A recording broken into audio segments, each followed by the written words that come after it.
All right, ladies and gentlemen, welcome back to the Board of Advisors podcast and show. Today we have a phenomenal human being on set with us, Mr. AJ Aluthwala. Now, he's from Sri Lanka, and he's actually got a story of coming to America and really fulfilling that American dream.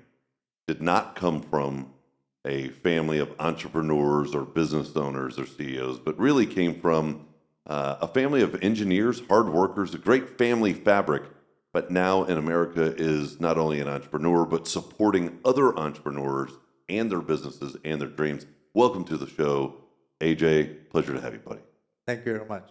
Absolutely. So let's get into it. You have a little bit of a American dream story, right? Hometown boy makes good. You came to America when? What year? So, Mike, I came to America in 2006 as an international student with 2 bags, showed up and did my graduate work. And never in my mind I thought that I'll get into this world. I actually wanted to become a professor in international business. That was my dream. That was really my American dream, that I want to pursue that path of education and become, basically stay in the academic world. But one thing led to the other, and here I am. They say education is the strongest legacy mechanism. So usually people move into education as their legacy play, pass it forward. So I admire the desire to actually participate on the education side of things. So at what point, though, in your pursuit of education in business did you say, hey, well, I would rather actually just be in business? Yeah. So uh, when I was an engineer, and I started working many jobs, and I was I was What kind of engineer? software engineer, Software. Okay. software engineer, and I was doing many jobs. I kind of realized that I have a real knack for people, and that was the turning point for me to not stay in the basement, in the dark corner in the basement, and code away the whole day. I really enjoyed meeting people, The conversation. the conversation, meeting them, the networking aspect of it, and I felt comfortable more than with a computer. So I knew that at that point, this is what what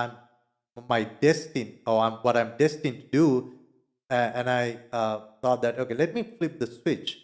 But the only way I knew how to flip the switch was also through education. So although I had that technical degree, in order to get into the business world, I knew that I had to flip the switch through education. That's when I decided, all right, I'm gonna pursue my masters, not do it in the technical world, but get into the business administration world, pursue that, and that helped me to get into the business.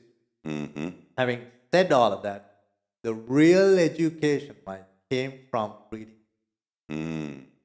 Because I thought I knew that this is how you run a business, this is how you do the finances of a business by going to graduate school, right? But graduate schools don't teach you anything, right? They don't really teach you how to run. Can you say that again? The business graduate schools Yeah. do not teach you any of this? Business graduate schools do not teach you how to run a business. They don't. What are they teaching? They teach you a bunch of fluff. Really, it's Give me an example, like, of what would they teach you, and that is really just fluff.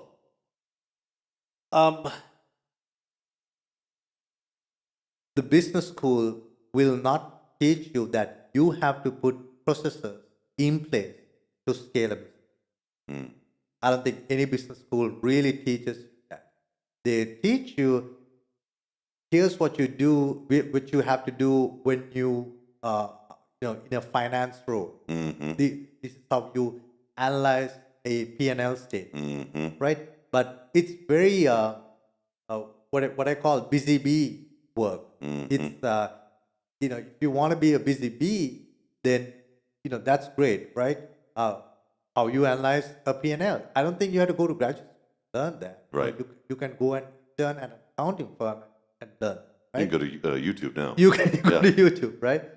But how do you put processes in place, right? Why public speaking is so important to expand your network? Why putting yourself out there among like-minded people who are a lot more successful in terms of business and family? If you want to become like them, now no business school will teach you. They don't talk about this, right? But because they are always focused on, here's a subject, you learn this particular subject, whether it's finance, maybe it's something to do with IT, maybe it's marketing. Okay, you have a But you got it all from books. I actually got all of it. Give me a good example of a book that you just feel like was transformational for you. One of the books which was really transformational for me was Never Split the Difference. Oh yeah. Yeah, that's a good book. And recently, I mean, obviously, Start with Why. That's a good one. The Alchemist. The recent. I right? actually just purchased The Alchemist. Yeah, even my son. I made my son read it because I think any kid should read that book too because it has a good story. A lot of the self help and business books, they don't really have a story. Yeah. And it's really hard for it does the storytelling side much better. story. Yeah, richest man in Babylon. The storytelling side is there. So if you don't have a story, it's really hard for a 12-year-old kid to pick up a book and run. Yeah, yeah. Read. Good. So moving from engineer into business owner, when did you actually start your first business? So I started the business as I came into when I came to the United States. Okay. I don't come from a background of. What was the name of the entrepreneur. first business? It was Kalisto Tech. Really? Yeah. Oh, yeah. wow. Had this business for 17 or 18 years. So the main URL right now, though, is KalistoArt.com. Yeah. Yeah, you can. So if they want to learn more about you, see, your work, your brand, they can peruse through KalistoArt.com. But it was Kalisto Tech was the actual name of the company. Yeah, so it's Kalisto Art, but when we first started, we started off as a website development company. Right. So we went with Kalisto Art, but now we do a lot of mobile app and software development. So now we go as Kalisto Tech. So if you can go to Kalisto Art, Kalisto Tech, either one. Okay, so 2006. So you've been focused for a long time. For a very long time. Yeah. It's a very long time. We've served over 200 brands, created scores of websites, worked on so many people's search engine optimization, get it up to par. Then over the last 7 to 8 years is when we made the switch over to mobile app and software. So you've kind of gone through the entire learning track of, internet comes out, everybody wants a website, then they figure out they want, to collect data, then they figure out they need to collect payments, then they figure out what do they do with this data. There's a whole journey there of, in Web 2, of how do I get my brand functioning and working for me online for exposure, right? Yeah. And it sounds like you've kind of gone through that entire evolution and supported a lot of brands through that. Right. Yeah, because getting a website is not the end of the journey, right? It's really the beginning of the day. It's the canvas. Yeah, it's the canvas. The day you launch the website is when everything else starts for you, right? So we help people with not just creating a website and getting it out there, but we sometimes see ourselves as business consultants. We ask questions, all right, when you create this website, where would someone fills the form, where would this connect, right? Go to a CR, Yeah. right? What kind of automations do you want to set up behind the CRM? Now, what about once you have the CRM and people are getting into your CRM and the automations are happening? Uh, what kind of triggers are going out so they can get on text message marketing campaigns, email marketing campaigns? Where do all of that reside? And you help facilitate all of that. We help facilitate all of that as well.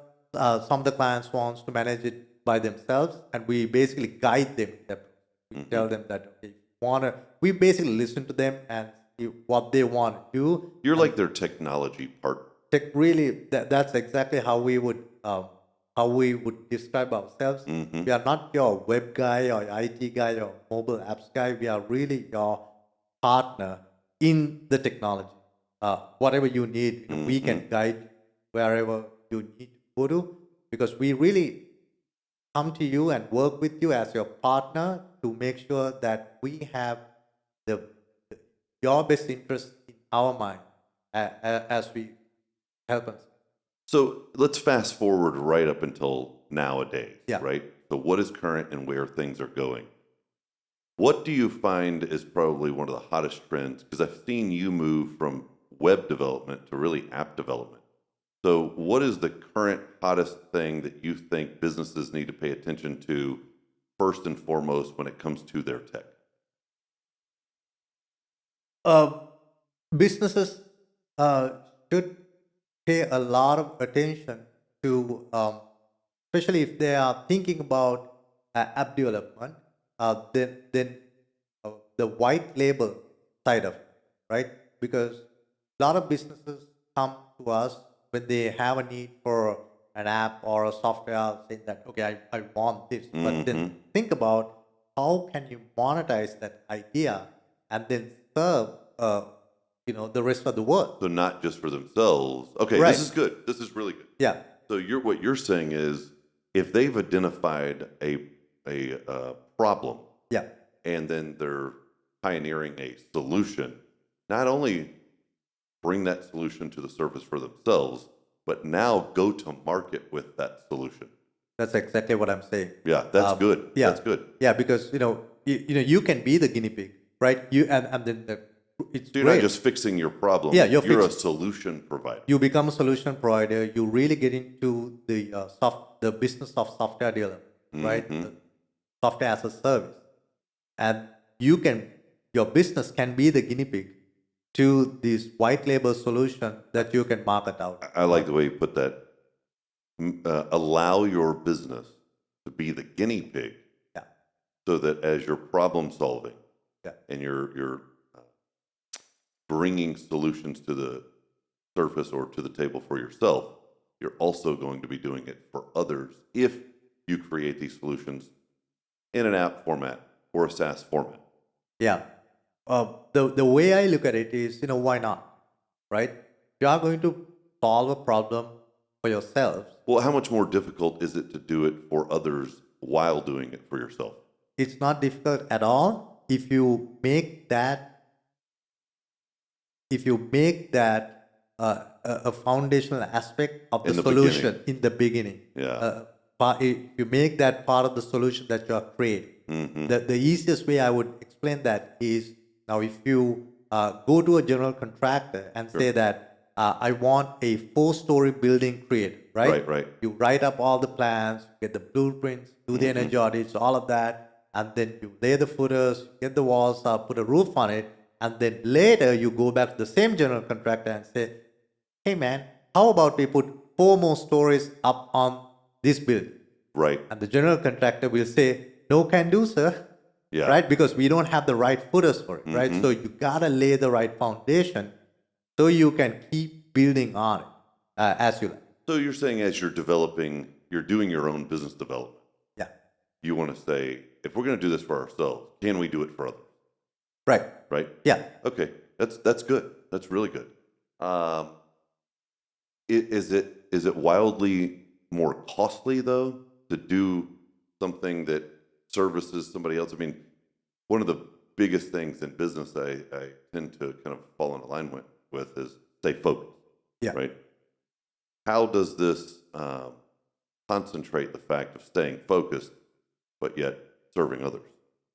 Yeah. So I think you asked Yeah. two-part question there. So the answer to the first question is you are probably looking at a 25 to 30% increase Okay.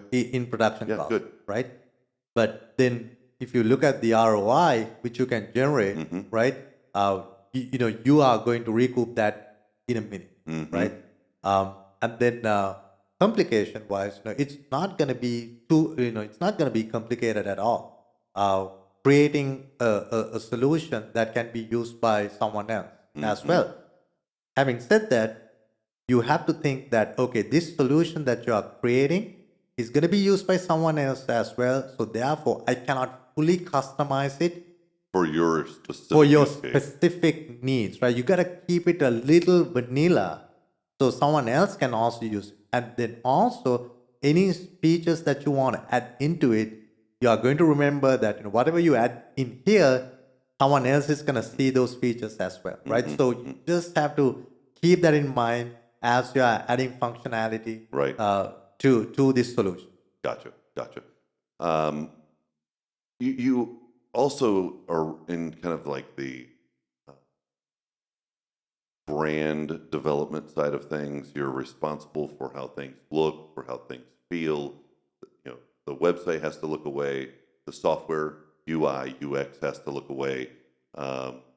Give me a little bit of what is that like, supporting that for a client, right? Yeah. Because a lot of people put a lot of weight on what things look like, especially online, because that's all they have to go off of.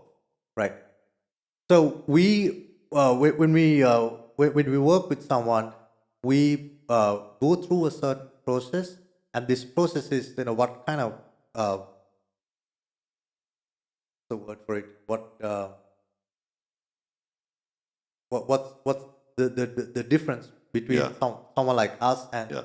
and someone off the street who does what we do? We are different in terms of the process of making sure we keep the communication up, so we know exactly what they are thinking. We do a lot of digging up front. The communication piece is so it's big Sure, for us. sure. So we do a lot of digging up front to understand what's the brand they are after. If they have been in business for a while and we are trying to do a brand refresh, how do we go about doing it while preserving the brand they have built The up to now? roots The of roots, yeah, right? yeah. Maybe they need a new logo, but they don't want to change everything about the logo that they currently have, Right. because that's going to alienate all the clients Correct. that they already have. Let's say over 20, right? So we are very careful, and we do a lot of hand holding when it comes to brand development, whether it's creating their logo, creating the new look for the website, Right. and the storytelling aspect of that, to make sure that we are not just throwing stuff on the website to see whether they stick, but really tell the story of how they have evolved from their I guess the original brand to the new brand in 2023 and beyond. And let's talk about tech going forward. There's a lot of AI. Yeah. There's a lot of Web3. Uh, there's a lot of crypto, blockchain. Where do you see the trends or the trajectory for, let's just start with AI in Yeah. business? How are you working with your clients on AI in their business? Yeah, I'm glad you asked that question. So for us, being a technology provider, for us, it's not about, oh, I love this tool, I'm gonna use this tool, and then I'm gonna hack, Sure. what comes out of this tool into the other tool, and we call it the Frankenstein method of hacking tools and creating Sure. something. The danger in that is something breaks down, your whole tech stack falls apart, right? For us, we are working on several clients where we are introducing some AI and ML machine learning stuff in the software platforms that we are creating to uh, no, I think I should give an example. Suggest connections to connect with, right? If it is some kind of a program where you have a lot of people in there, think of that as LinkedIn connection, right? Think of that as Facebook maybe we could connections, even right? say just like for board of advisors, right? Yeah, So if they log in yeah, and you have all your strengths and all your weaknesses articulated, yeah, what are you looking for? What do you want help with? right, What do you bring to the table? right, So you have these elements of positives and then obviously things that you maybe need to connect with others right, relevant to, right? yeah, So we could use AI to begin creating that connective tissue. right, exactly. And especially in a place like Board of Advice, when you have, or any other group, when the group is bigger than 10, 15, 20, right? We are not going to be talking to each other on a weekly, monthly, right? And even when we show up to an event, we might end up talking to maybe 30 people, Sure. right? Have true intimate conversation. However, you, Mike, as the connective tissue of all the members, right? You even in your aspect, you are fully stretched, trying to connect everyone with all their needs. So if we can put AI into connecting people, Mm-hmm. queuing them up to see what kind of synergies they have, I'm not talking about just putting all the tech people together or putting all the real Right. estate people together, putting all the guys who are doing crypto stuff together. I'm not talking about that. Talking about how can a real estate person connect with someone in the tech space? How can someone who's in crypto connect with the real estate, right? Mm-hmm.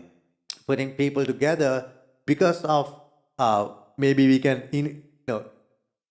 introduce the predictive index in there as well, right?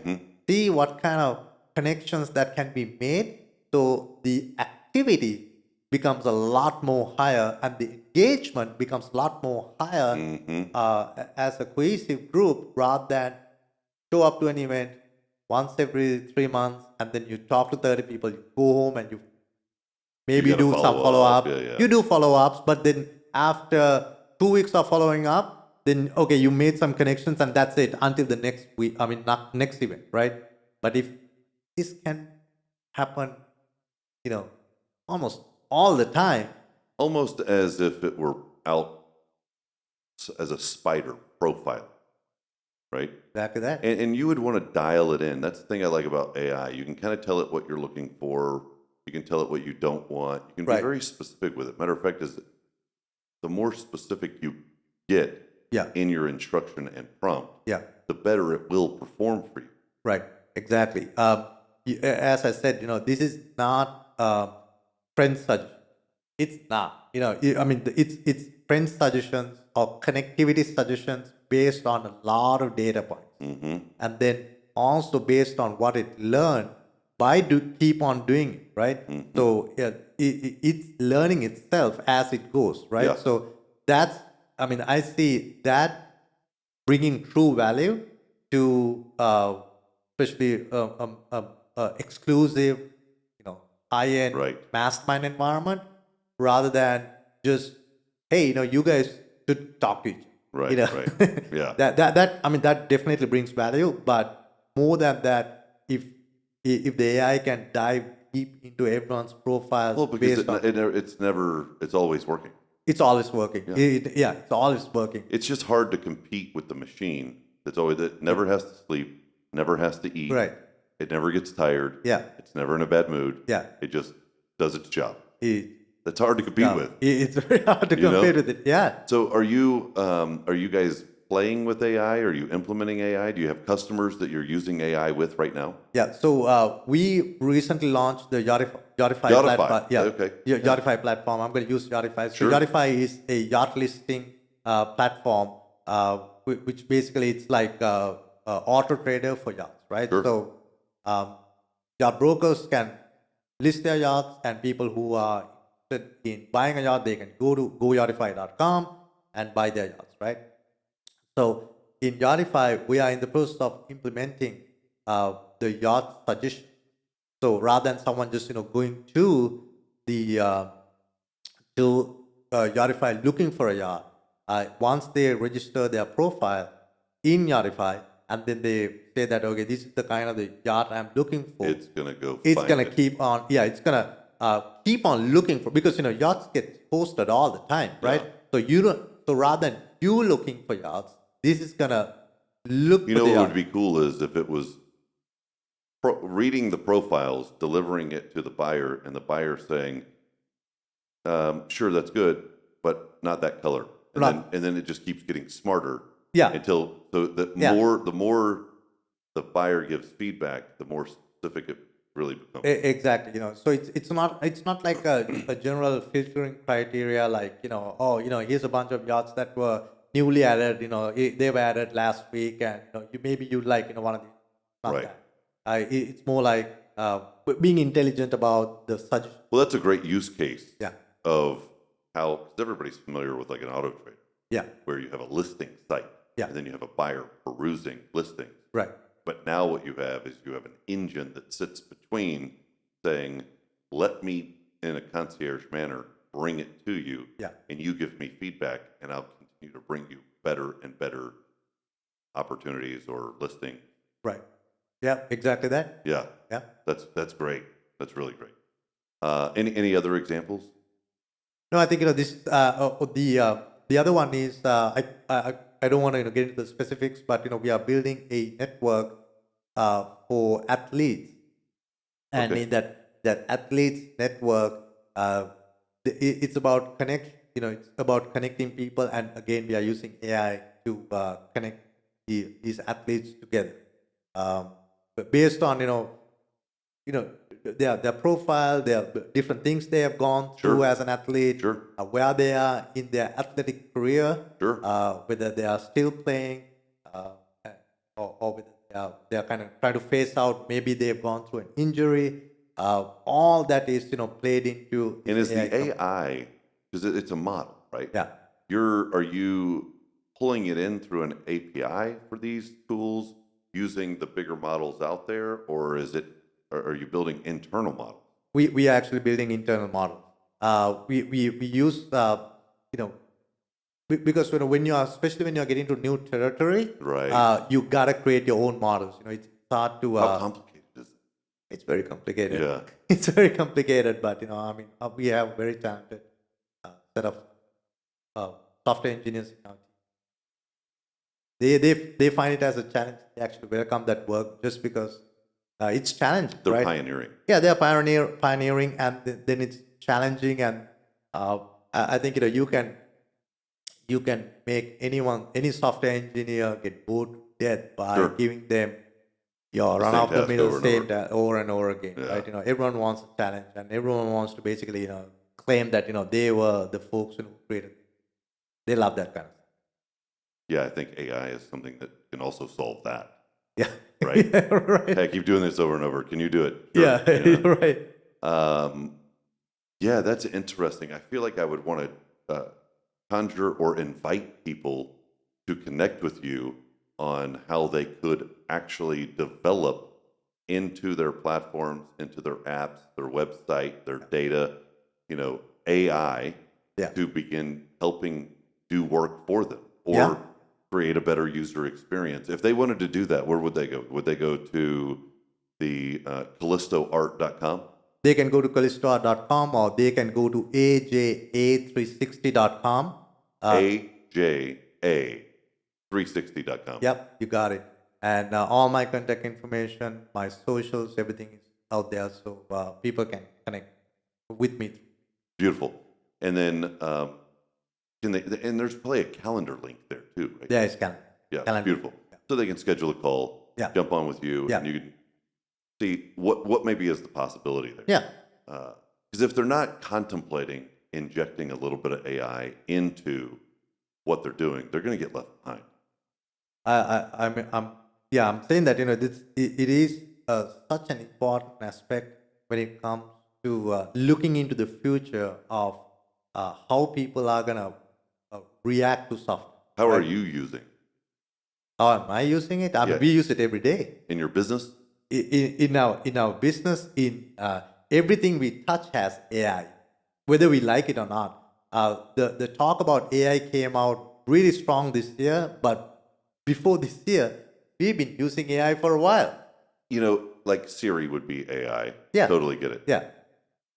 But the aspect of having your AI functioning for you and working for you, how are you doing that? Especially when it comes to the web development and the search engine optimization work we do, we use a lot of AI to. Do you find it does a better job? It definitely does.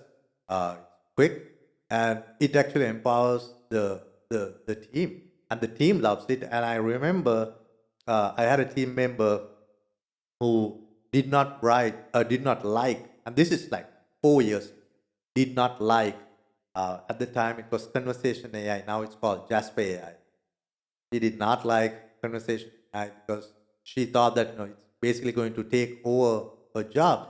And I told her, no, no, no, no, no. This is not going to take over your job. You can actually do more work with this.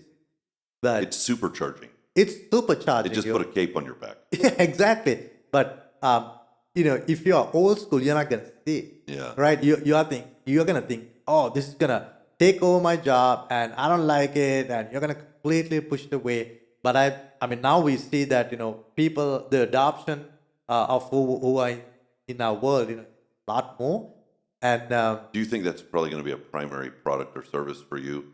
Is the integration of AI into their existing apps, into their existing online experience or platforms? maybe not, right? I don't know whether it'll be like a real primary service for us because we keep on creating all kinds of products. But I know that AI, some shape or fashion in a product is going to be a thing moving forward. Yeah. Right. Is Yachtify up and functioning Yeah, right now? yeah, So they could yeah. go there as well. They can go to goyachtify.com. Go Yachtify. Goyachtify.com. Okay.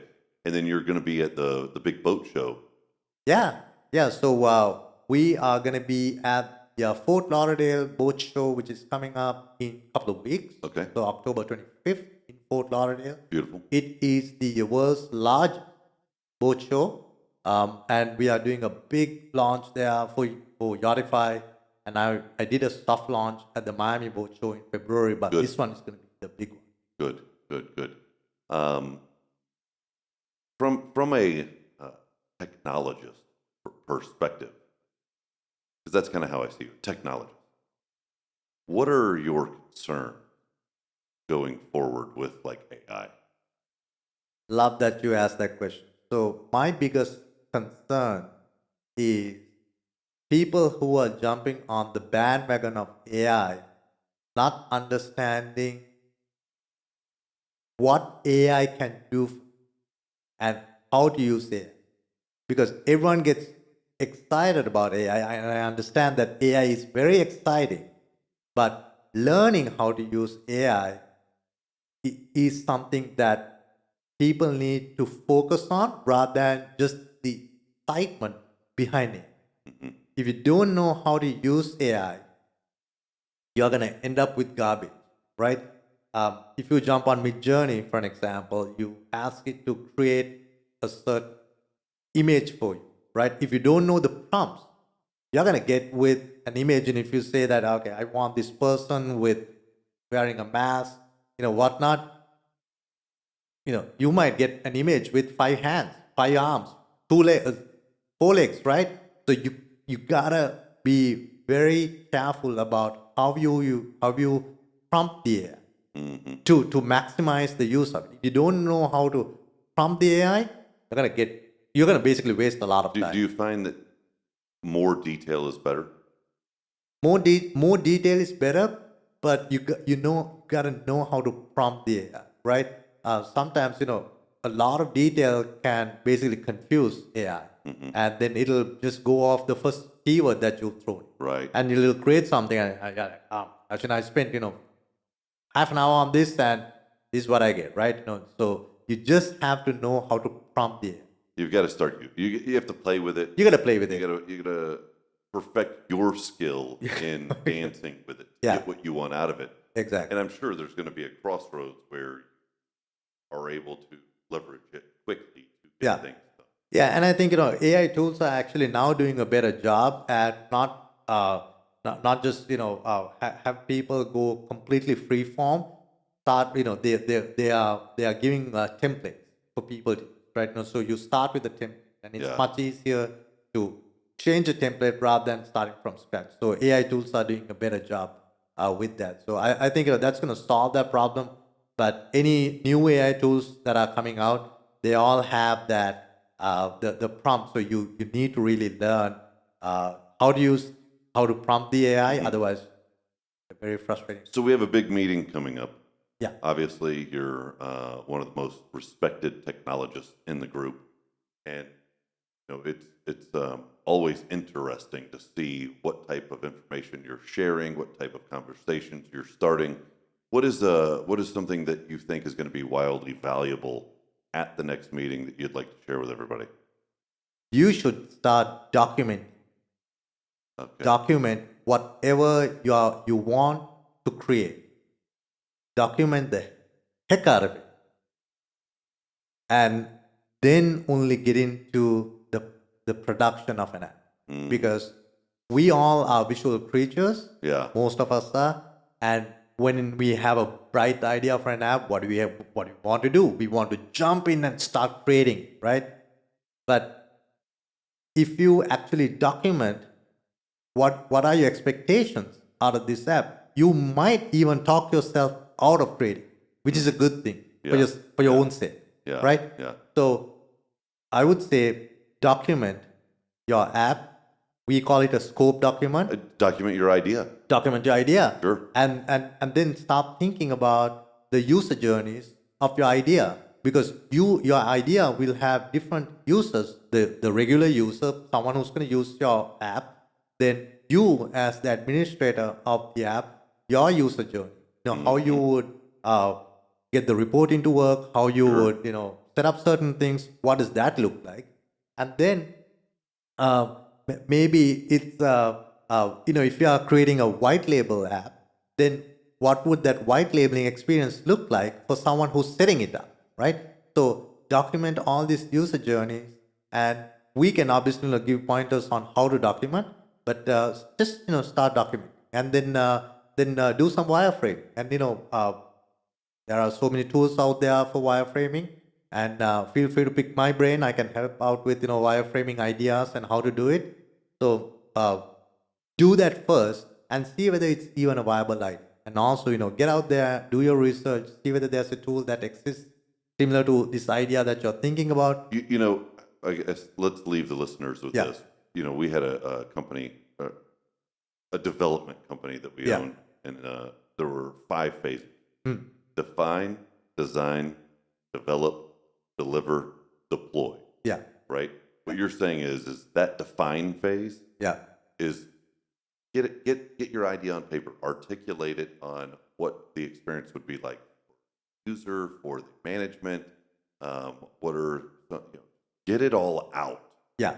So that you as the developer can see what they're thinking. Yeah. Because the tools that are available, the tech that is available. Yeah. You understand the product better. Yeah. You just need to see their vision, because you can read between the lines and make it great, when many times they don't even know exactly what to ask for. So you just kind of want to find what's in their head. Right. So if they can get it out of their head, you can begin the process of designing something that is amazing. Yeah, we can. And we actually have a process called the discovery process, or call it the discovery project. Yeah. So it's a mini project that we do before the actual project of creating the app, right? How long does that take? Couple of weeks. Okay. Yeah, 2 to 3 weeks. But could that be a workshop? That can be a workshop. Yeah, that would be a good workshop. Yeah. Like, discover your app. Discover your app. Yeah. That would be cool. Yeah. Okay. Yeah. Maybe we do that at the upcoming.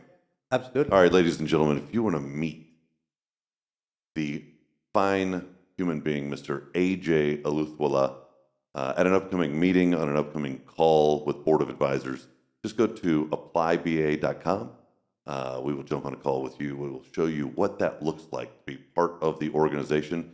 And if you want to find out more about AJ and his phenomenal firm and platform, KalistoArt.com. And then one of your projects and ventures would be the Yachtify.com. GoYachtify.com. Yeah. Pleasure having you on. You're a class act. You're a great family man. A family of engineers turned entrepreneur, and now you're supporting a lot of entrepreneurs and their dreams. Hats off to you, buddy. Love to having you on the show today. Thank you, Michael. I appreciate it. Absolutely. Yes, sir.